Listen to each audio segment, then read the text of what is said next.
I woke up staring at a ceiling I had not seen in years. For several seconds, I couldn't understand where I was.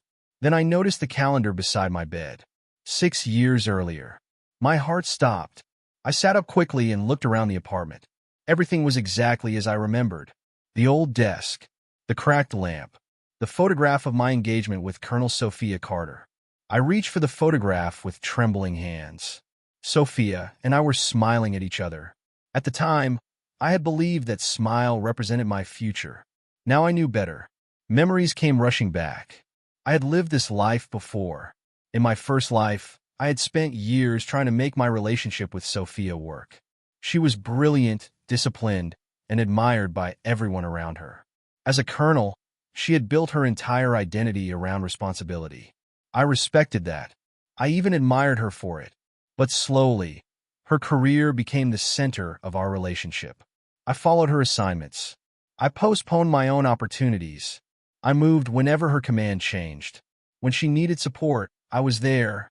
When I needed support, I told myself to wait. Whenever I complained, Sophia would remind me that military service required sacrifice. I accepted that answer, again and again, until sacrificing became my entire life. I remembered the moment everything finally broke. Sophia had received another demanding assignment. I had been expecting her to discuss our wedding plans. Instead, she told me her career had to come first. I begged her to reconsider. She looked at me and said quietly, "Daniel, maybe we want different things." I should have understood then. Instead, I stayed hopeful. That was my mistake. I spent years believing that if I was patient enough, supportive enough, and understanding enough, Sophia would eventually choose me. She never did. Years later, our relationship collapsed completely. I lost opportunities because I had spent so long adjusting my life around hers. My career suffered. My confidence disappeared. And Sophia eventually moved forward while I remained trapped inside the future I had once imagined. The worst part wasn't losing her.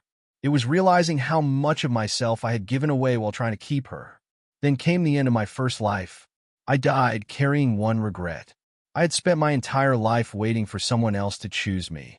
Now I was back, 6 years earlier. And this time, I knew exactly what was coming.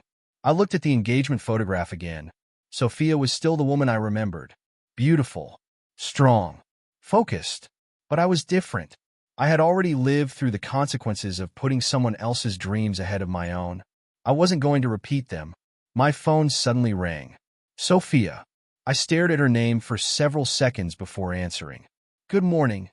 Her voice was calm and familiar. "Are you awake?" "Yes. We need to discuss my next assignment."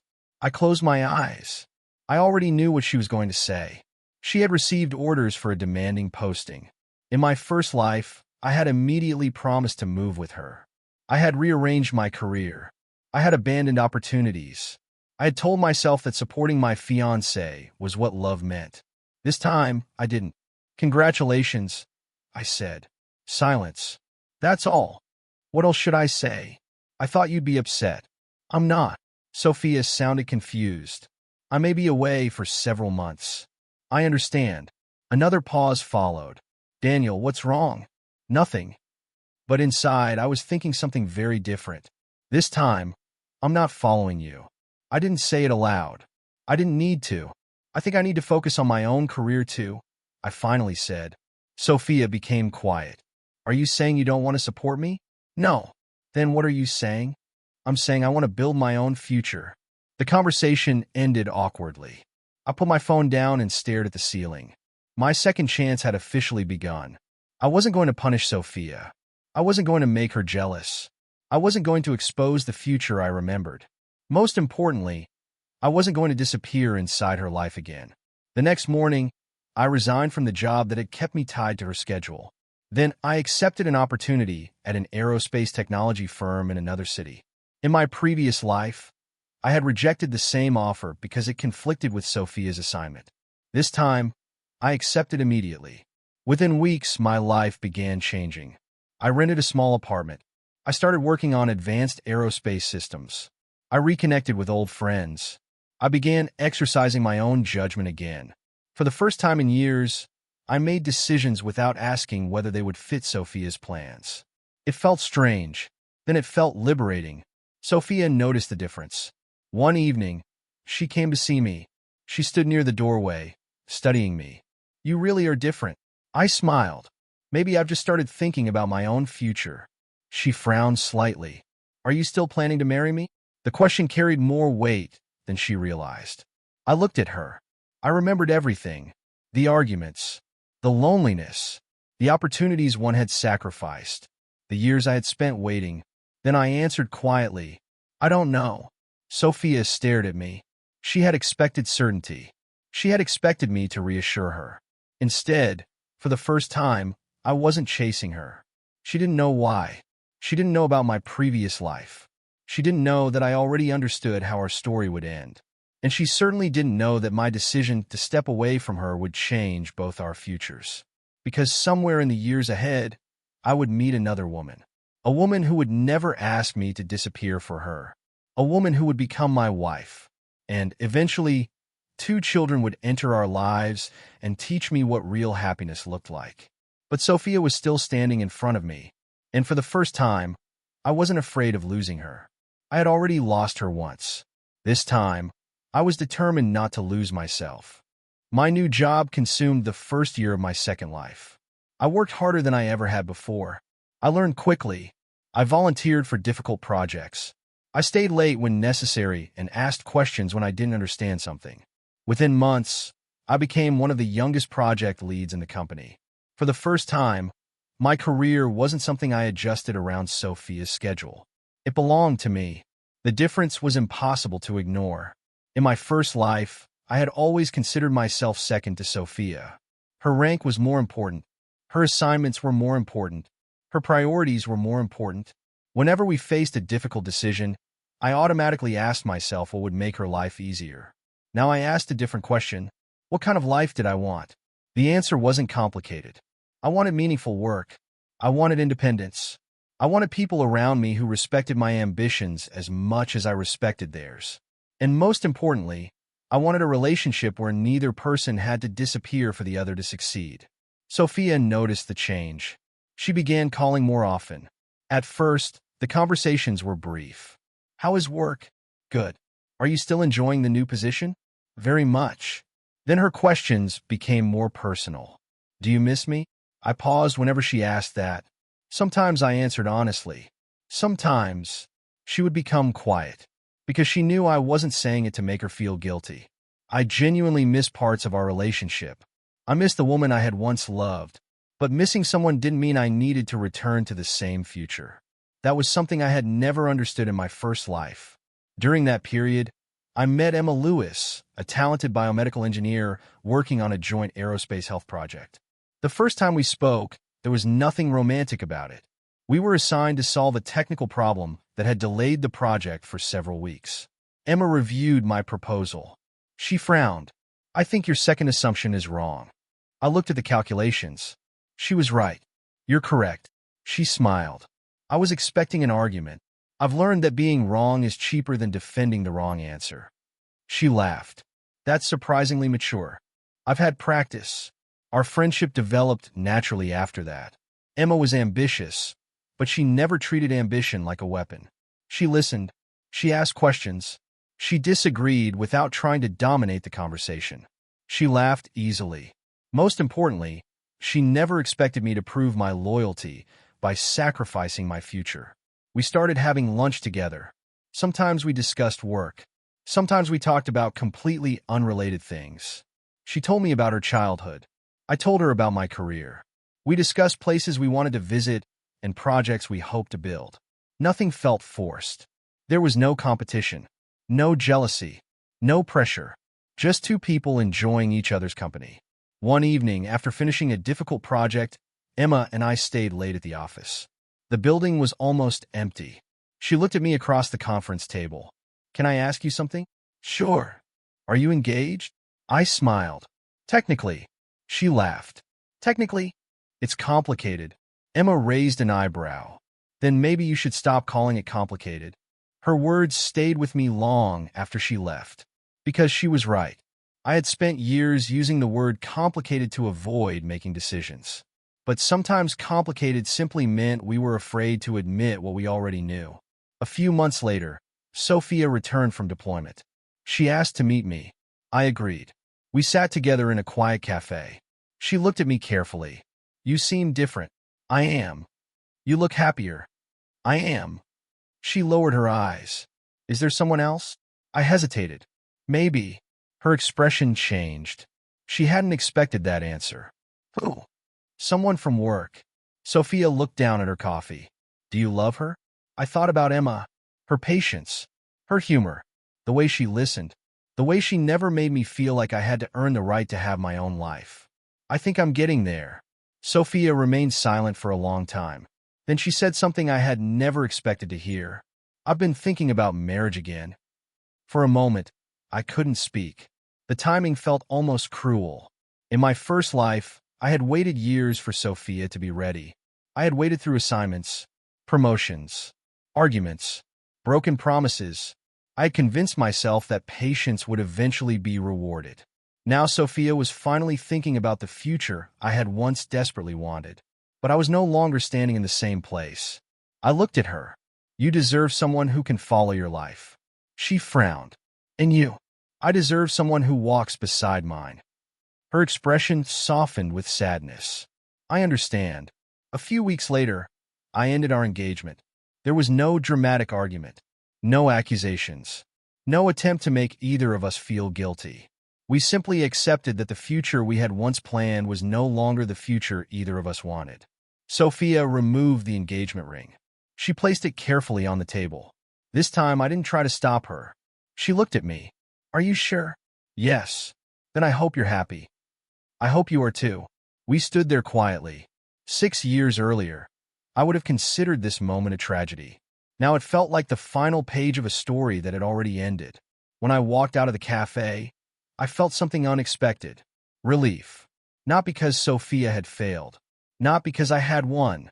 Because I had finally stopped chasing someone who wasn't walking toward me. Emma and I became closer afterward. Eventually, I told her everything about Sophia. I told her about our engagement. My first life. The mistakes I had repeated. The years I had spent trying to earn a place in someone else's priorities. Emma listened without judgment. When I finished, she remained quiet for a moment. Then she said, "You don't owe your past a permanent place in your future." I looked at her. Those words settled something inside me. I had spent one lifetime trying to preserve a relationship that was never truly balanced. I didn't want to spend my second life doing the same thing. I wanted something different, something freely chosen, something mutual, something real. I looked at Emma and realized I wasn't afraid of the future anymore. For the first time, I wasn't asking whether someone would choose me. I was choosing too, and I wanted to choose her. Emma and I began dating quietly. There was no need to announce our relationship to everyone around us. We weren't trying to prove anything. We simply enjoyed being together. Our relationship felt different from everything I had experienced in my first life. There was no competition, no pressure, no expectation that one person should sacrifice everything for the other. When Emma had an important project, I supported her. When I had a demanding assignment, she encouraged me. We planned vacations together. We discussed finances together. Even ordinary decisions became conversations instead of arguments. If one of us received an important opportunity, the first question wasn't, "What will this cost me?" It was, "How can we make this work for both of us?" That difference meant everything. My career continued growing. I became responsible for larger aerospace projects and eventually led an international development team. Emma's medical technology work also gained attention. She helped develop systems designed to improve health monitoring for astronauts during long-duration missions. Her work was demanding, so was mine, but neither of us treated success as a competition. We were proud of each other. After a year together, I proposed. I didn't do it because I was afraid of being alone. I didn't do it because I wanted to prove something to Sophia. And I certainly didn't do it because I was trying to make up for my first life. I proposed because Emma had become the person I trusted most. She knew my past. She knew my fears. She knew how badly I had once needed someone else's approval. And she never used any of that against me. When I asked her to marry me, she smiled through tears. Yes, that one word made me happier than I could explain. Our wedding was small. Family. Close friends. No cameras. No political expectations. No military protocol. Just two people making a choice because they genuinely wanted to make it. Months later, our life changed again. Emma discovered she was pregnant. I was excited and terrified at the same time. During the first medical appointment, we expected to hear that everything was progressing normally. Instead, the doctor smiled. There's something you should know. Emma looked at me. What? The doctor turned the screen toward us. There are two. I stared at the image. Two. Twins. Emma laughed.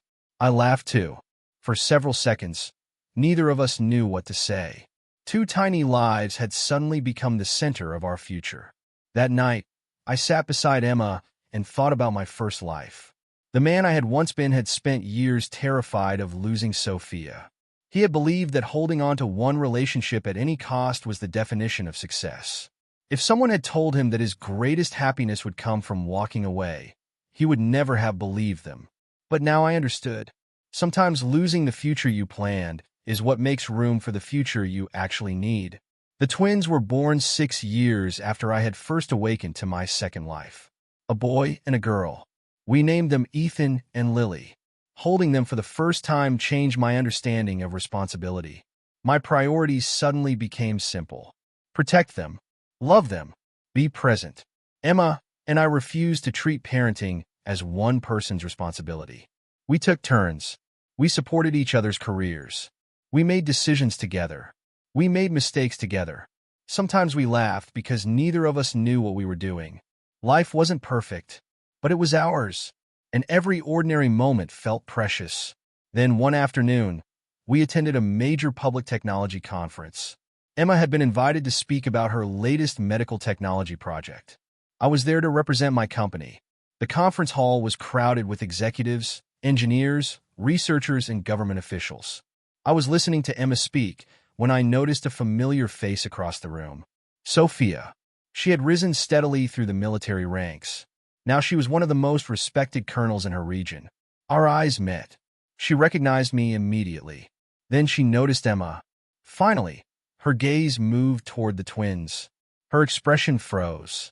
I couldn't know what she was thinking. She walked toward us slowly. Daniel? Hello, Sophia. Her eyes moved toward Emma. Emma smiled politely. I'm Emma. Sophia nodded. It's nice to meet you. Then she looked at the children. Your children? I smiled. My twins. Sophia swallowed. For a moment, she looked completely speechless. Then she said quietly, You have a family. Yes, I'm glad. I believed her. There was no bitterness in her voice. But the way she looked at the children told me she was remembering something. Perhaps the future we had once discussed. Perhaps the home we had once imagined.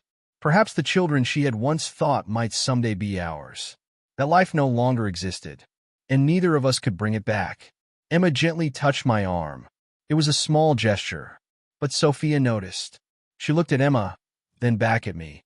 There was something peaceful in her expression now. I should let you enjoy the conference. I nodded. It was good seeing you. She smiled faintly. You too. Then she walked away. I watched her disappear into the crowd. The twins were too young to understand anything that had happened. Ethan reached for my hand. Lily laughed at something Emma said. I looked at them and felt something stronger than victory. Gratitude. 6 years earlier, I had believed my future depended on Sophia. Then I had been given another chance. That second chance hadn't been about getting revenge. It hadn't been about making Sophia regret losing me. It had been about learning to make different choices. I chose my career. I chose my independence. I chose Emma. And now I had chosen a family. As Emma took my hand, I looked once more toward the crowd where Sophia had disappeared. I felt no anger, no satisfaction, only peace. My second chance had given me exactly what I needed. Not another opportunity to win. An opportunity to choose correctly. The years continued. My career expanded internationally. Emma's medical technology work reached hospitals in several countries. The twins grew into energetic children who turned our quiet home into a place of constant movement. Ethan loved building things. Lily loved drawing. They argued. They laughed. They learned. And every day, I was grateful that I had chosen to walk away from the life that had once felt inevitable. Sophia remained in the military. She rose to an even higher position. Her reputation grew stronger. We occasionally crossed paths at conferences or public events. We were never close friends, but there was no hostility between us anymore. The past had become something neither of us needed to carry into every conversation. One afternoon, Sophia attended a charity event organized by Emma's company. I hadn't known she would be there. The event was being held in a large garden behind the organization's headquarters. Families filled the grounds. Children played. Executives spoke with donors. And somewhere in the middle of it all, my family had become the center of my attention. Ethan was trying to fly a small toy aircraft. He had built part of it himself and was determined to make it stay in the air for more than a few seconds. Lily stood beside him, laughing every time the aircraft tilted sideways. Emma watched them with a smile. I was helping Ethan adjust one of the wings when I noticed Sophia standing across the garden. She was watching us. For several seconds, neither of us moved. Then she slowly approached. The twins noticed her before I could say anything. Ethan looked up at her. "Who is she, Dad?" I smiled.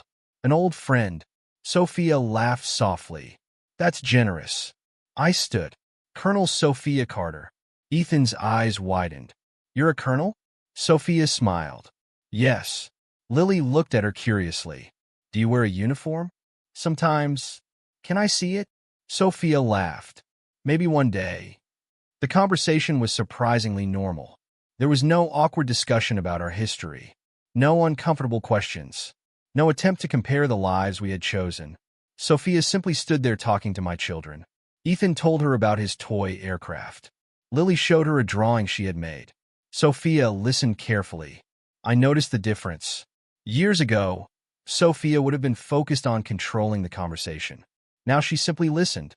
Before she left, she looked at me. "You're doing well." "So are you." She nodded. Then she asked quietly, "Are you happy?" I didn't need to think about the answer. I looked at Emma, then at the twins. "Yes." Sophia followed my gaze. A small smile appeared on her face. "I can tell." She said goodbye to Emma and the children before walking away. I watched her disappear into the crowd. There was no sadness, only acceptance. That evening, after we returned home, I stood in our backyard watching the sunset. Emma joined me. She looked peaceful. She did. Emma slipped her hand into mine. For a moment, we watched the sky in silence. Then she asked, "Do you think she regrets losing you?" I smiled. "Maybe." Emma looked at me. "Does it matter?" "No." "Good." I turned toward our house. Our home. Our children. Our life. Everything I had built after making one difficult decision. I remembered waking up 6 years earlier with memories of a future I never wanted to repeat. At the time, leaving Sophia had felt terrifying. She had been the person I thought I was supposed to marry. The future I had planned seemed to depend on her. Walking away felt like throwing everything familiar into uncertainty. But rebirth had given me something much more valuable than another opportunity to repeat the same choices. It had given me perspective. I learned that love was not supposed to require one person to disappear inside another person's ambitions. I learned that sacrifice should be mutual. I learned that supporting someone didn't mean abandoning yourself. Most importantly, I learned that the right partner doesn't ask you to follow. They walk beside you. Emma had never asked me to become smaller so she could grow. She had never expected me to abandon my dreams. When my career demanded long hours, she supported me. When her work required difficult decisions, I supported her. When we disagreed, neither of us treated disagreement as betrayal. We talked. We compromised. We chose each other again. She had built a family with me. Not around me. Not because of me. With me. I looked toward the garden. The twins were running through the grass. Ethan was carrying his toy aircraft. Lily was chasing him with her drawing pad. Emma laughed as she called them back before they ran too far. I smiled. For a moment, I remembered the man I used to be. The man who had spent years waiting for Colonel Sophia Carter to choose him. He would never have imagined this life. A wife who chose him freely. 2 children who ran toward him every afternoon. a career he had built independently, a home filled with noise and laughter. The future had once seemed like something Sophia controlled. Now I knew better. The future belonged to whoever was willing to choose it. I had once believed that getting a second chance meant fixing the relationship I had lost. I was wrong. My second chance wasn't about winning Sophia back. It wasn't about making her jealous. It wasn't even about proving that she had made the wrong choice. It was about discovering who I could become when I stopped living according to someone else's priorities. And that discovery had led me to Emma. It had led me to Ethan and Lily. It had led me to a life where I no longer wondered whether I was enough. 6 years after leaving my ex-fiancée behind, I finally understood the greatest lesson of my second life. I didn't win by making Sophia regret losing me. I won by building a life I never wanted to escape from. And as Emma stood beside me, our children laughing in the garden, I knew there was nowhere else I would rather be. 6 years after my second chance began, I finally understood that the most important part of my rebirth had never been changing Sophia's future. It had been changing mine. One quiet Saturday morning, I woke before everyone else. The house was silent. Sunlight slipped through the curtains and painted soft patterns across the floor. For a few moments, I simply lay there listening to the quiet. Then I smiled. This was my home, not a temporary apartment, not a place chosen because it was close to Sophia's assignment, not somewhere I had moved because another person's career demanded it. This was the home Emma and I had built together. I walked downstairs and began making breakfast. A few minutes later, Emma appeared in the kitchen, still half asleep. She stopped when she saw me. "You're awake early." I smiled. "Couldn't sleep." Her eyes moved toward the kitchen counter. "You're making pancakes?" "Trying." She laughed. "You're going to burn them." "I've improved." "That's what you said last time." I laughed. "Last time was different." "How?" "I had less experience." Emma shook her head. "You mean you were worse?" Before I could defend myself, footsteps came from the stairs. "Dad!" Ethan rushed into the kitchen. Lily followed close behind. "What's for breakfast?" "Pancakes." Ethan immediately pulled a chair toward the counter. "Can I help?" "Of course." Lily climbed onto another chair. "I want to help too." Within minutes, our peaceful kitchen became complete chaos. Someone spilled flour. Someone stole a pancake before breakfast was ready. Emma pretended to be angry. I laughed. Ethan laughed. Lily laughed even louder. I looked around the kitchen. This was my life. Ordinary, messy, loud, happy, and nothing like the life I had once believed I needed. After breakfast, I took the twins outside. Ethan brought his toy aircraft. He had become fascinated with anything that could fly. Lily carried her sketchbook and sat beneath a tree, drawing whatever caught her attention. Emma sat nearby with a book. I watched the twins run across the garden. Ethan launched his aircraft. It flew several meters before landing in the grass. He cheered as though he had just completed a major engineering project. "Dad, did you see that?" "I saw everything." "Did you see how far it went?" "I did." He ran back to retrieve it. Lily looked up from her drawing. "Dad, come see this." I walked over. She had drawn our house. Emma was standing beside me. Ethan was holding his aircraft, and I was standing in the middle of them. "That's beautiful. You like it?" "I love it." She smiled proudly. I felt something inside me settle. In my first life, I had spent so much time worrying about the future that I had forgotten to notice the present. Now I noticed everything. The laughter, the little arguments, the drawings, the unfinished projects, the mornings when nobody knew what we were doing, the evenings when we simply sat together. These moments were not extraordinary, but they were mine. Then my phone vibrated. I checked the screen. A message from Sophia. "I hope you're all doing well." I stared at the message for a moment. Then I looked toward Emma. She noticed. "Everything okay?" "Yes." I typed a simple reply. "We're doing well. I hope you are too." Sophia responded almost immediately. "I am. Thank you." That was all. No hidden meaning. No attempt to reopen the past. No questions about Emma. No mention of the children. Just a polite exchange between two people whose lives had once been deeply connected. I put the phone away. Emma looked at me. "You seem peaceful." I smiled. "I am." She nodded. Good. That afternoon, we attended a school event for the twins.